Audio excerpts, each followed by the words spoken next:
សួស្តីបងប្អូនទាំងអស់គ្នាថ្ងៃនេះដែរគឺខ្ញុំចេញមកទៀតហើយបាទថ្ងៃនេះខុសពីរាល់ដងថ្ងៃនេះយើងលក់ចេញបានតែមួយគ្រឿងទេប៉ុន្តែគ្រាន់តែយើងចង់បង្ហាញអំពីរបៀបប្រើប្រាស់កង់បាទរបៀបប្រើប្រាស់កង់ទៅជូនអតិថិជនរបស់យើងអញ្ចឹងណាបាទដោយសារគាត់គិតថាគាត់ពុំសូវចេះប្រើអញ្ចឹងយើងចង់ណែនាំលម្អិតទៅជូនគាត់អញ្ចឹងរបៀបប្រើប្រាស់ទាំងអស់បាទសម្រាប់ model នេះហើយណាមួយទៀតដោយសារតែ model នេះមានអារម្មណ៍ថាមួយរយៈចុងក្រោយនេះគឺដាច់ខ្លាំងមែនតើបាទសម្រាប់ model X2 Pro នេះបាទ brand Turbo ដែលក្រុមហ៊ុន Thadi គាត់ជាអ្នកនាំចូលដែរបាទសម្រាប់ក្រុមហ៊ុន Thadi គឺយើងអាចទុកចិត្តបានបាទក្រុមហ៊ុនគាត់ល្អមែនតើបាទពីមុនឡើយគឺខ្ញុំលក់ក្រុមហ៊ុនច្រើនមែនតើតែឥឡូវគឺខ្ញុំសម្រេចចិត្តយកតែក្រុមហ៊ុន Thadi ទេដោយសារតែគុណភាពនិងសេវាកម្មរបស់គាត់គឺល្អបាទយើងមើលកង់នេះបាទកង់របស់គាត់គឺត្រូវឆ្លងកាត់ការត្រួតពិនិត្យត្រឹមត្រូវបាទមុននឹងគាត់យកចេញមកដាក់លក់តាមតំណាងលក់របស់គាត់អញ្ចឹងណាបាទគាត់មានណូតត្រឹមត្រូវបាទច្បាស់លាស់បាទគាត់ពិនិត្យគុណភាពពិនិត្យអីហើយបានគាត់យកដាក់មកខាងតំណាងយើងអញ្ចឹងណាបាទនិយាយច្រើនទៀតទេបាទហើយយើងចាប់ផ្ដើមពីការប្រើប្រាស់តែម្ដងទៅបាទចំពោះឆាំងសាកដែរទេបាទដូចតែរដងដែរដោយសារតែឆាំងសាកពួកខាងក្រុមហ៊ុន Thadi គឺគាត់ប្រើ brand ធាននឹងបាទ brand ធាននឹងយើងមានភាគរយមើលអញ្ចឹងងាយស្រួលមែនតើបាទចំពោះឆាំងសាករបស់យើងមានភាគរយមើលបាទប្រភេទកង់នេះគឺ72 Vបាទ72 V 20 Aបាទ72 V 20 Aតែបើអគុយវិញយើងប្រើ72 V 25 Aសាមពេញអាចជិះបានចន្លោះពីរង្វង់80 គីឡូបាទរង្វង់80 គីឡូពេញបាទហើយសម្រាប់ model នេះគឺល្បឿនវាដូចទៅនឹងម៉ូតូអញ្ចឹងឥឡូវយើងបន្តការប្រើប្រាស់របស់យើងទៀតបាទអញ្ចឹងឆាំងសាករបស់យើងត្រូវដោតចូលព្រីបែបហ្នឹងបាទដល់ពេលដែលយើងដោតចូលព្រីហើយវានឹងលោតលីសូនអញ្ចឹងបាទលោតលីសូនហ្នឹងបានន័យថាឆាំងសាកហ្នឹងដំណើរការអញ្ចឹងយើងអាចដោតបន្តដោតសាកចូលទៅកង់បានប៉ុន្តែបើក្នុងករណីឆាំងសាករបស់យើងវាលោតខុសពីលីសូនឬក៏វាអត់ចេញភ្លើងទេអញ្ចឹងយើងប្រញាប់តាក់ទងមកខាងអ្នកលក់បន្ទាន់អញ្ចឹងណាបាទដើម្បីឲ្យខាងយើងប្រាប់ថាមូលហេតុអីបាទហើយអញ្ចឹងរុនសាករបស់វានៅកន្លែងនេះអានេះដោយសារតែខ្ញុំបានបិទ Decenter អញ្ចឹងគឺយើងត្រូវការបើក Decenter សិនសូមអធិស្ឋានឲ្យវីដេអូវារៀងយូរបន្តិចបាទប៉ុន្តែគ្រាន់តែខ្ញុំសម្រាយលម្អិតអញ្ចឹងវារៀងយូរបន្តិចហើយបាទសម្រាប់ model នេះគឺយើងមាន Decenter បិទបើកអានេះក្នុងករណីដែលបងប្អូនគាត់ថាគាត់ទុកកង់ចោលយូរយើងអាចបិទ Decenter ហ្នឹងបិទ Decenter ហ្នឹងគឺអគុយរបស់យើងអត់ភ័យខូចទេបាទបើសិនករណីយើងអត់បិទ Decenter ហ្នឹងទេយើងទុកចោលយូរវាធ្វើឲ្យអគុយរបស់យើងងាប់បាទអគុយងាប់វាខូចនឹងថ្មីក៏បានដែរបាទអញ្ចឹងអានេះយើងកាច់វាឡើងមក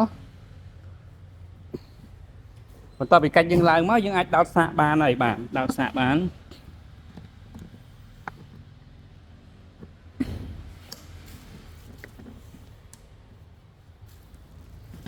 បាទយើងកាច់ឡើងមកយើងដោតសាកវាមកបាទយើងរុញឲ្យណែនមកអញ្ចឹងវាចេញភាគរយបែបហ្នឹងបាទវាចេញភាគរយបែបហ្នឹងអានេះវាបាន81%ភាគរយដំបូងអត់តាន់ត្រូវទេបាទឃើញវាឡើងរហូតទេបាទអញ្ចឹង5នាទីក្រោយទៅភាគរយត្រូវរបស់វា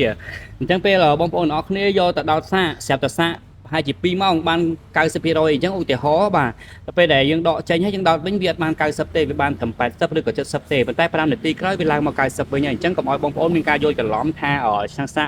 អាគុយរបស់យើងមានបញ្ហាអញ្ចឹងណាបាទហើយមួយទៀតតកតងជាមួយនឹងដូច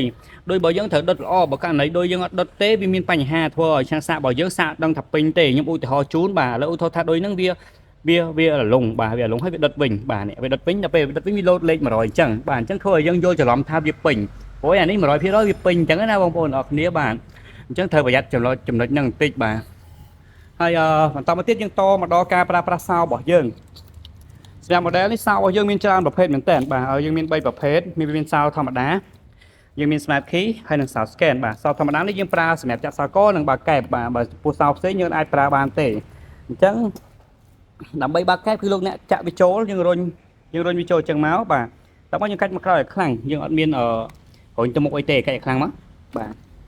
នេះយើងបើកសោបានហើយបាទហើយចំពោះអានេះគឺយើងមានកដាស់ពុនបាទលោកអ្នកអាចធ្វើកដាស់ធ្វើប្រាក់លេខក៏បានឬក៏អត់ក៏បានដែរបាទដោយសារតែកម្រិតនេះខាងក្រសួងគាត់មិនតាន់ថាតម្រូវឲ្យធ្វើប្រាក់លេខ100%ទេបាទហើយចំពោះការចាក់សោកវិញគឺយើងកាច់កវាមកអស់យើងរុញវាចូលទៅក្នុងហើយយើងកាច់មកក្រោយបាទហ្នឹងគឺចាក់សោកបាទហើយដើម្បីកាច់ប្រឆេះគឺយើងកាច់មកស្ដាំបាទកាច់មកស្ដាំដូចម៉ូតូយើងអញ្ចឹងបាទដល់ពេលដែលលោកអ្នកកាច់មកភ្លាមវាជាប់អសពេចុះអសពេបែបហ្នឹងអញ្ចឹងយើងមូក្រាទៅទេបាទលោកអ្នកអាចចាប់ប្រាំងខាងណាក៏បានដែរចាប់ប្រាំងមួយឲ្យប្រឡែងវិញហើយអានេះយើងមានឬក៏យើងចេះអសពេនេះក៏បានដែរបាទចេះអសពេហ្នឹងមកវាបាត់ហើយបាទបាត់អសពេហ្នឹងវាចេញលេខ0បាទលេខ0អញ្ចឹងយើងអាចមូក្រាទៅហើយបាទហើយប្រភេទនេះគឺលឿនមែនតើសម្រាប់ល្បឿនរបស់វាគឺវាដូចកុងទ័ររបស់វាត្រូវនឹងម៉ូតូហ្មងណាបាទអ ចឹងខ្សែ5នេះខ្សែ5ម៉ូតូមិនមែនខ្សែ5កង់អាគុយទេនៅពេលដែលយើងបញ្ឆេះដំបូងគឺវាជាប់លេខ2អញ្ចឹងដើម្បីដូរលេខគឺយើងចុចអក្សរ S នេះបាទចុចអក្សរ S ហ្នឹងមកបាទវាដូរចូលលេខ3លេខ1បាទតាមលោកអ្នកចង់ដាក់អញ្ចឹងណាបាទតែដំបូងគឺយើងប្រើលេខ1ទៅដោយសារតែលេខ1ហ្នឹងទី1វាអត់សូវស្ទុះនិងវាអត់សូវស៊ីភ្លើងហើយល្បឿនវាក៏យឺតដែរបាទហើយកុងតាក់នេះគឺជាកុងតាក់ភ្លើងយើងបើកកលៈទី1 dummy ហ្នឹងគឺវាភ្លឺវាន់ជុំវិញបាទភ្លឺវាន់ជុំវិញបែបនេះអានេះយើងប្រើនៅពេលណាដែលផ្លូវហុយឬក៏ធ្លាក់ភ្លៀងឬក៏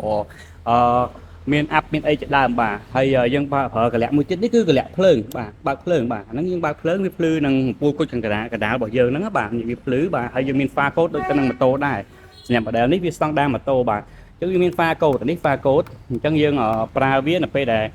ផ្លូវស្ងាត់យើងដាក់ pha ទៅផ្លូវមានមនុស្សយើងដាក់ code ទៅបាទដើម្បីកុំឲ្យចាំភ្នែកគេហើយយើងក៏មានសញ្ញោជួយស្ដាំបាទនេះសញ្ញោជួយស្ដាំដោយសារវាជាម៉ូតូបាទវាជាម៉ូតូអញ្ចឹងវាអត់លឺសលេងដូចក៏អាគុយទេបាទហើយស៊ីផ្លេវាក៏ខុសគ្នាដែរស៊ីផ្លេវាក៏ដូចទៅនឹងម៉ូតូដែរហើយដើម្បីមើលថ្មគឺយើងមើលថ្មវានេះគឺថ្មរបស់វាមាន5កាំ1 2 3 4កាំ5កាំបាទហើយអញ្ចឹងចំពោះការសាក់ថ្មលោកអ្នកមិនបាច់ចាំសាក់វារាល់ថ្ងៃទេលោកអ្នកត្រូវមើលលើកាំអាគុយហ្នឹងបាទពេលដែលវាធ្លាក់មួយកាំវាធ្លាក់សក់4សក់3អញ្ចឹងណាបាទធ្លាក់មួយកាំបើយើងជិះចិត្តដែរធ្លាក់មួយកាំឬក៏2កាំអីចាំយើងសាកវាចោលមួយយប់អញ្ចឹងណាតែបើសិនជាករណីវាអត់តន់ធ្លាក់ទេយើងនៅជិះធម្មតាបានបាទហើយបើយើងចាំអស់ហ្មងយើងសាកយូរយើងសាកមួយយប់អត់ពេញទេបាទដោយសារតែបក់យើងក៏គួរយើងមិនតន់មាន fast charge ទេបាទហើយមួយទៀតគឺការប្រើប្រាស់សោ scan បាទសោ scan នេះគឺងាយស្រួលជាងប្រើប្រាស់សោចាក់ធម្មតាទៀតបាទយើងគ្រាន់តែយកកាតរបស់យើងដែលមានអក្សរ NFC នេះដាក់លើកន្លែងអក្សរ NFC ហ្នឹងបាទយើងចុចដាក់ពីលើមកវាឆេះហើយបាទអញ្ចឹងយើងដាក់ម្ដងទៀតគឺវាអលឹតបាទអញ្ចឹងវាបន្តមកទៀតយើងបន្តមកចូល smart key របស់យើង smart key ដើម្បីបញ្ឆេះវាយើងចុចសញ្ញារន្ទះនេះចំនួន2ដងបាទសញ្ញារន្ទះហ្នឹង1 2បាទអញ្ចឹងឆេះហើយចំពោះការប្រើប្រាស់គឺដូចតែមុននឹងដែរអញ្ចឹងផលិតគឺយើងចុចអាក្រោមនេះបាទសោរបស់យើងវារៀងចំហបាទយើងសោយើងមាន2អាមួយសោចិត្តអាមួយសោចំហអញ្ចឹងសោចំហតំណាងឲ្យផលិតហើយនឹងដោះឡុកអញ្ចឹងណាបាទអញ្ចឹងយើងចំណាំអញ្ចឹងទៅងាយស្រួលយល់យើងចុចនេះមកវាអលឹតហើយបាទហើយដើម្បីចាក់ឡុកយើងចុចលើនេះហើយដើម្បីដោះឡុកយើងចុចអាក្រោមនេះបាទការប្រើប្រាស់របស់យើងមានតែប៉ុណ្្នឹងហើយខាងខ្ញុំមិនមែនមានតែ model តែមួយមុខហ្នឹងទេទៀតបាទឲ្យតែតាក់ទងជាមួយនឹង brand Thadi តាក់ទងមួយក្រុមហ៊ុន Thadi បាទមិនមែនតាក់ទងមួយ brand Thadi ទេក្រុមហ៊ុន Thadi គាត់មានលក់ពីរប្រភេទមានទាំង Thadi និង Turbo បាទអញ្ចឹងដើម្បីចង់សួរព័ត៌មានបន្ថែមតាក់ទងជាមួយការបងមលក់អីលោកអ្នកអាចតាក់ទងមកខាង page របស់ខាងខ្ញុំផ្ទាល់ឬក៏តាមរយៈលេខទូរស័ព្ទក៏បានដែរបាទសូមអរគុណច្រើន